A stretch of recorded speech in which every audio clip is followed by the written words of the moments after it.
নমস্কার। অশোক মিত্রের লেখা আপিলা চাপিলার পর্ব 18 থেকে আজকের পাঠ।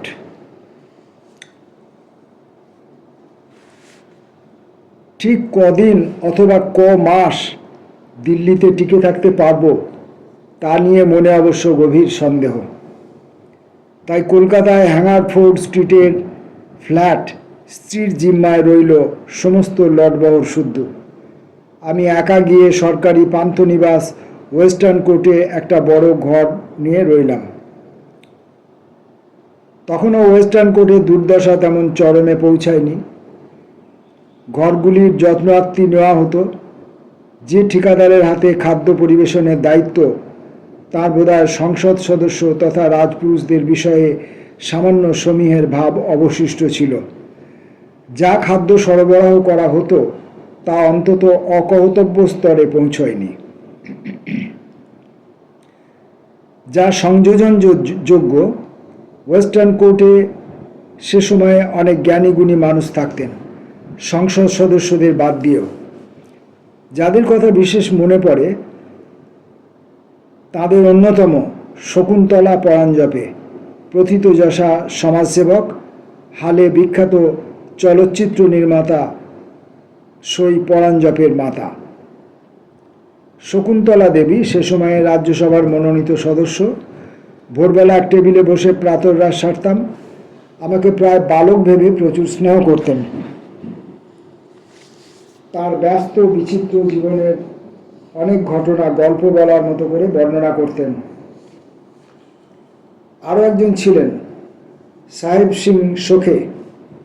দ্বিতীয় মহাযুদ্ধের কালে ভারতীয় সৈন্যদলে মেডিকেল জেনারেল, পরে বোম্বাইতে হপকিন গবেষণা ইনস্টিটিউটের সর্বাধ্যক্ষ। দেশকে যাতে ওষুধপত্র তৈরির ব্যাপারে স্বনির্ভর করা যায় তা নিয়ে বহু বছর প্রয়াস চালিয়েছেন। বিখ্যাত নৃত্যশিল্পী শিরিন ভাজিদ্দার একদা জেনারেল শোকের স্ত্রী ছিলেন। তবে তার চেয়েও বড় শোরগোলের কারণ সাহেব সিং শোকের প্রবল সোভিয়েত প্রীতি। আমাদের সঙ্গে বোধহয় আলাপ করিয়ে দিয়েছিলেন তিহেন চৌধুরী। জেনারেল শোকের বয়স তখন 80 বছর ছুঁই ছুঁই। সমাজতান্ত্রিক রাষ্ট্রগুলির চমৎকারিত্ব, বিশেষ করে স্বাস্থ্য ও সমাজসেবার ক্ষেত্রে বলতে শুরু করলে তাকে আর থামানো যেত না। ইন্দ্রজিৎ গুপ্ত বরাবরই তার সাংসদ জীবন ওয়েস্টার্ন কোর্টে কাটিয়ে গেছেন, তখনও ছিলেন। আরও বিশেষ করে মনে পড়ে মুর্শিদাবাদের সৈয়দ বদরুদ্দোজাকে। অতি সজ্জন, উদারচরিত, সর্ব অর্থে নিখাত বাঙালি। প্রাতরাশের টেবিলে উজাড় করে নিজের মনের কথা বলতেন।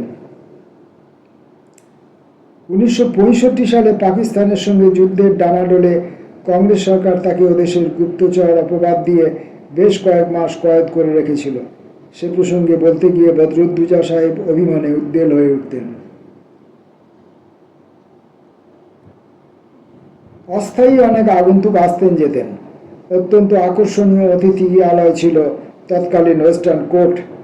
একজন দুজন অপ্রিয় মানুষও যে মাঝে মাঝে হাজির হতেন না তা অবশ্য নয়। জনৈক জনসংখ্যাবিদ বাড়ি তামিলনাড়ুতে অনেক বছর মার্কিন দেশে কাটিয়েছিলেন। পরে দেশে ফিরে কংগ্রেস দলে যোগ দিয়ে কিছুদিনের জন্য কেন্দ্রে মন্ত্রী পর্যন্ত হয়েছিলেন। গলা চুলকে ঝগড়া করতে ভালোবাসতেন। ওয়েস্টার্ন কোর্ট থেকে কৃষি ভবন তেমন কিছু দূর ছিল না। আমি পৌঁছে যেতাম সকাল 8:30টার মধ্যে। ভোরবেলা হেঁটে যেতে, এমনকি গ্রীষ্মকালেও অসুবিধে হতো না। আর বিকেলে তো এর ওর সঙ্গে আড্ডা দিতে চলে যাওয়া।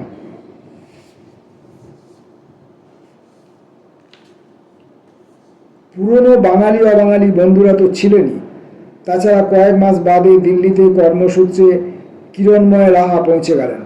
তার সান্নিধ্য ও সৌহার্দ্যে বরাবর আপ্লুত থেকেছি। কিরণবাবু আয়কর বিভাগের সঙ্গে যুক্ত ছিলেন, কিন্তু সেই পরিচয় ধর্তব্যের মধ্যে নয়। তিনি নাট্য, চলচ্চিত্রে, সাহিত্যে মজে থাকা মানুষ। তাঁর ও তাঁর স্ত্রীর অতিথিপরায়ণতা প্রবাদ প্রতিম। নতুন করে আরও আলাপ হলো কবি দম্পতি শরৎ কুমার বিজয়া মুখোপাধ্যায়ের সঙ্গে। উঠতি যুগের কবিদের সঙ্গে আমার মনে পুঞ্জিত ভয়। তারা সম্ভবত নিজেদের নিয়েই বিভোর, সমাজভুক্ত অবশিষ্টদের নিরাসক্ত অন্যমনস্কতায় পাশ কাটিয়ে যান। শরৎ বিজয়ার সঙ্গে পরিচিত হওয়ার সুবাদে সেই ভয় খানিকটা ঘুচল।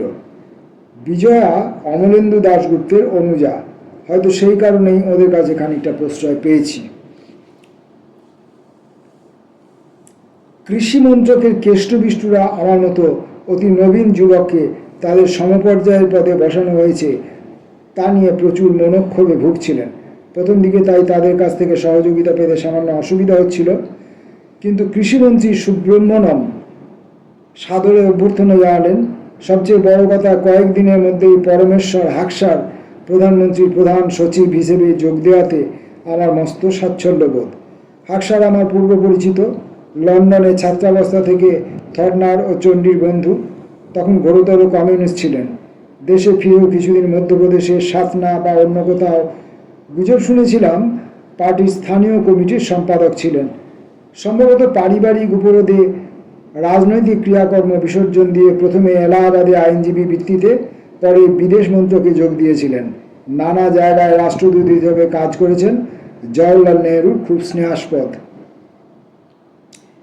ইন্দিরা গান্ধী 1966 জানুয়ারি মাস থেকে প্রধানমন্ত্রী, কিন্তু সদাশিব পাতিল, অতুল্য ঘোষগোছের নেতারা একদিকে দলে ছড়ি ঘোরাচ্ছেন, অন্যদিকে ধড়িবাজ বুড়ো বুড়ো আমলারা তাকে কবজা করার ছক করছেন। মহিলা অথই জলে। কয়েক মাসের মধ্যেই তাঁর পিতার অতি বিশ্বস্ত হাকসারকে দেশে ফিরিয়ে এনে নিজের সচিব পদে বসালেন। হাকসারের সম্পর্কে পরে আমাকে বেশ কয়েক কারণ বলতেই হবে, অতএব আপাতত ক্ষান্ত দিচ্ছি। কৃষিপণ্য মূল্য কমিশনের প্রধান হিসাবে প্রাথমিক সমস্যাদি আমি সহজেই যে কাটিয়ে উঠতে পেরেছিলাম তার অন্যতম কারণ অবশ্য কেন্দ্রীয় সরকারের একসময় প্রধান কৃষি অর্থনীতি বিশেষজ্ঞ আমার পুরনো মাস্টারমশাই সমররঞ্জন সেন, তখন যোজনা কমিশনে সমাসীন। আমলাতন্ত্র তাকে প্রচুর সমীহ করে। তিনি যথাযথ জায়গায় বার্তা পাঠিয়েছিলেন, আমার প্রতি বিতরাগ ক্রমশ দূর হলো।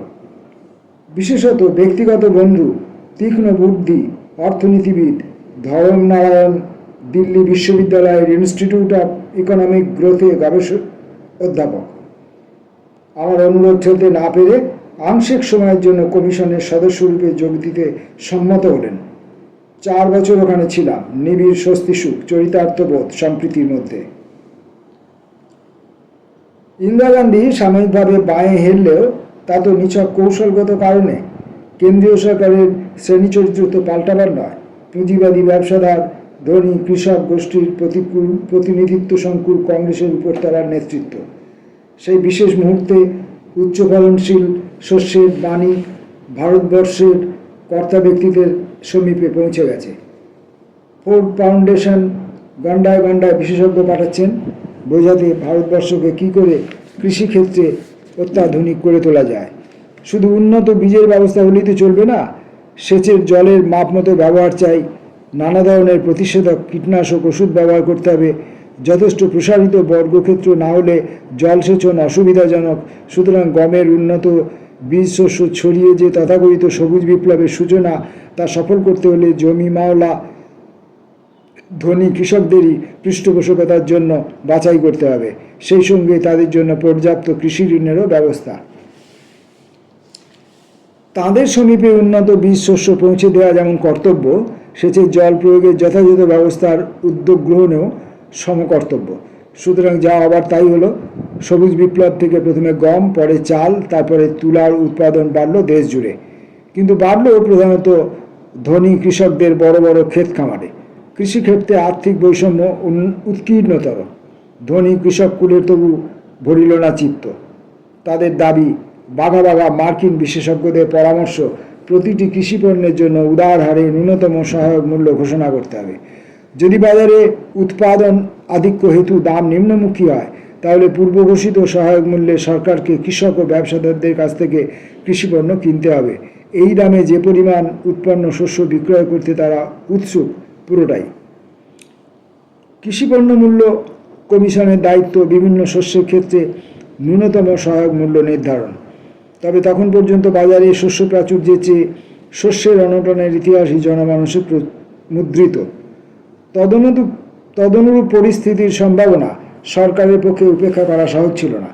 সুতরাং কমিশনকে অতিরিক্ত দায়িত্ব দেওয়া হলো প্রতি মরশুমে বিভিন্ন শস্যাদি কৃষক ব্যবসাদারদের থেকে সরকার কোন সংগ্রহ মূল্যে কিনবেন এবং কত পরিমাণে কিনবেন সে বিষয় নিয়ে সুপারিশ জ্ঞাপন। এই সংগ্রহ মূল্য বাজারে চালু মূল্য থেকে যদিও কম হবে, ঘোষিত ন্যূনতম সহায়ক মূল্য থেকে অবশ্যই বেশি। সহায়ক মূল্য বলা বাহুল্য কৃষকদের খরচ পুষিয়ে দেবে, কিন্তু তা যথেষ্ট নয়।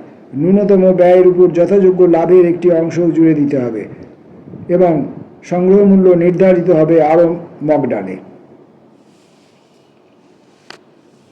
ততদিনে দেশে উচ্চবিত্ত কৃষককুল জ্ঞান শলাকার স্পর্শ পেয়েছেন। দেশে কৃষকদের কী পরিমাণ তোয়াজ করা হয় তা তারা জেনে গেছেন। মার্কিন যুক্তরাষ্ট্রে জনসংখ্যার বড়জোর 4% কৃষি উৎপাদন প্রক্রিয়ার সঙ্গে যুক্ত, অন্যেরা সবাই শিল্প পরিষেবা থেকে জীবন নির্বাহ করেন। এই অতি স্বল্প সংখ্যক কৃষিজীবীদের তাই তুষ্ট না রেখে মার্কিন দেশে উপায় নেই। ভারতবর্ষে সম্পূর্ণ অন্য সমস্যা। আমাদের জনসংখ্যার শতকরা 2/3 কৃষির উপর নির্ভরশীল। তাদের অধিকাংশই হয় ভূমিহীন কৃষক, নয় ক্ষুদ্র বর্গক্ষেত্রের মালিক, নয়তো ভাগচাষী।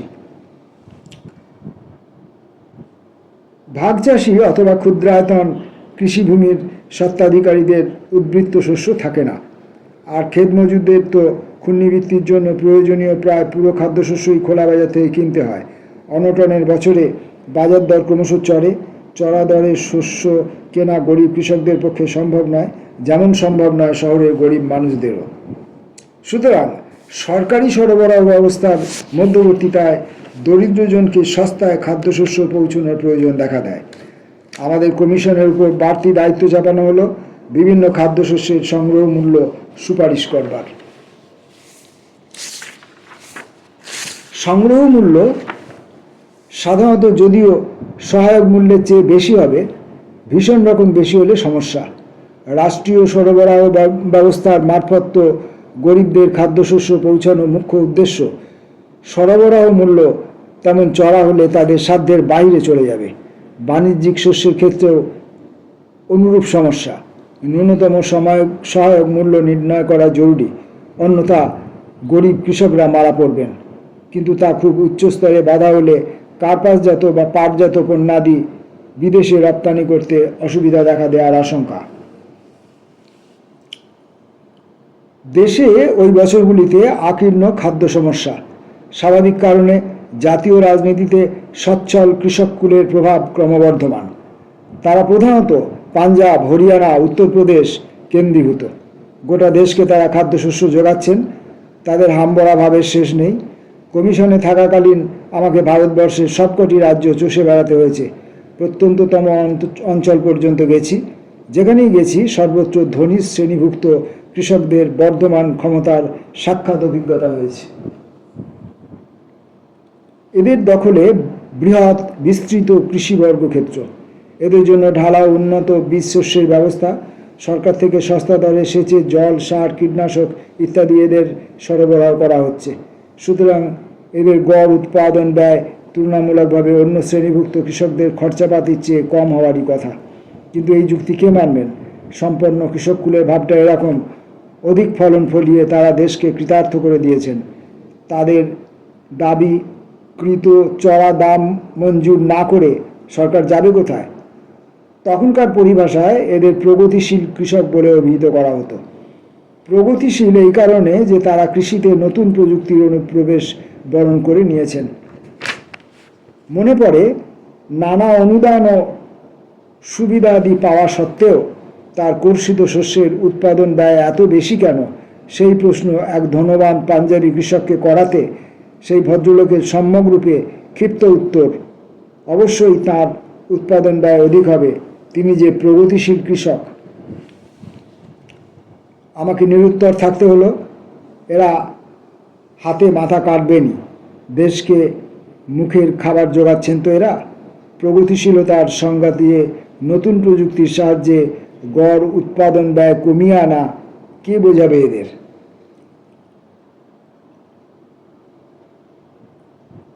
বিচিত্র সব ব্যাপার স্যাপার। হায়দ্রাবাদ গেছি।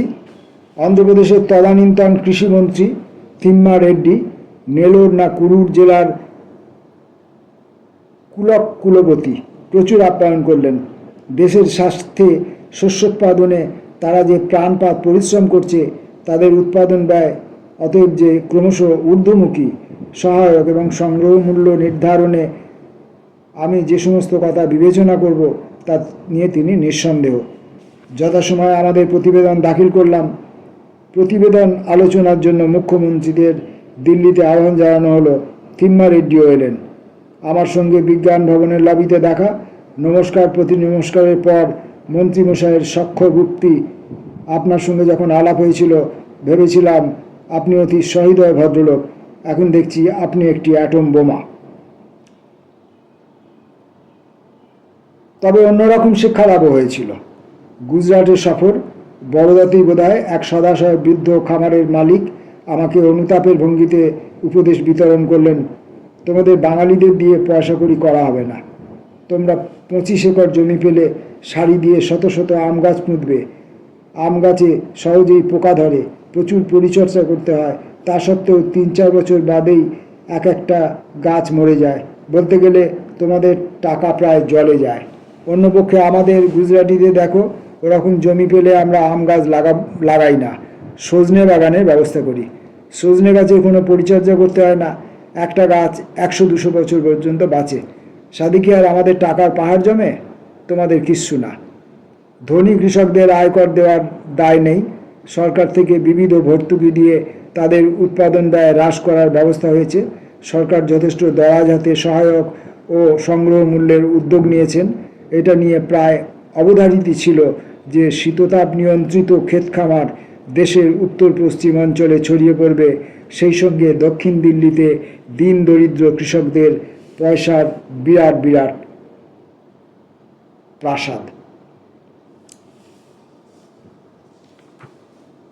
18তম পর্বের আজ এই পর্যন্ত। বাকি অংশটুকু পরবর্তী ভিডিওয়ে।